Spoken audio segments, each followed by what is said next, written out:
বিলাসদা মানে কবি বিলাস ঘোষ ও আমি চলে এসেছি বিশ্ব কবিতা দিবস উপলক্ষে একটি লিটল ম্যাগাজিন মেলায়। হাতের নিচে তোমার হাত, উপরে হাত অন্য কারো। আমি তো শুধু জানতে চাই সহ্য কেন করতে। এই হলো ছেলেপিলের দল যারা মনের আনন্দে খেলছে। অবশ্য এরা সমবেতভাবে কবিতা পাঠ করেছে একটু আগেই। যন্ত্রণায় সে চিৎকার করে উঠত, আমি একটি প্রেমের কবিতা লিখতে চাই, মাত্র একটি প্রেমের কবিতা। ভেজা চুল, আমার বিষাদের পাশে যার ঘর, তার উঠোন থেকে শিউলি কুড়িয়ে আনো। ওহো, বলতে ভুলে গেছি, দিনটা হচ্ছে 21শে মার্চ বিশ্ব কবিতা দিবস।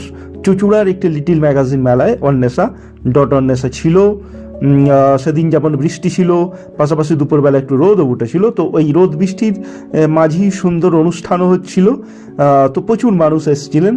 যারা এসেছিলেন, অন্বেষার যে বইগুলো ছিল সেই বইগুলো বেশ ভালো পরিমাণ বিক্রি হয়েছে। এটা খুবই আনন্দের একটা খবর। তারা বাজে উদার গৈরিক মাঠে, খোলা পথে, উত্তাল নদীর বাঁকে বাঁকে নদীও নর্তকী হয়।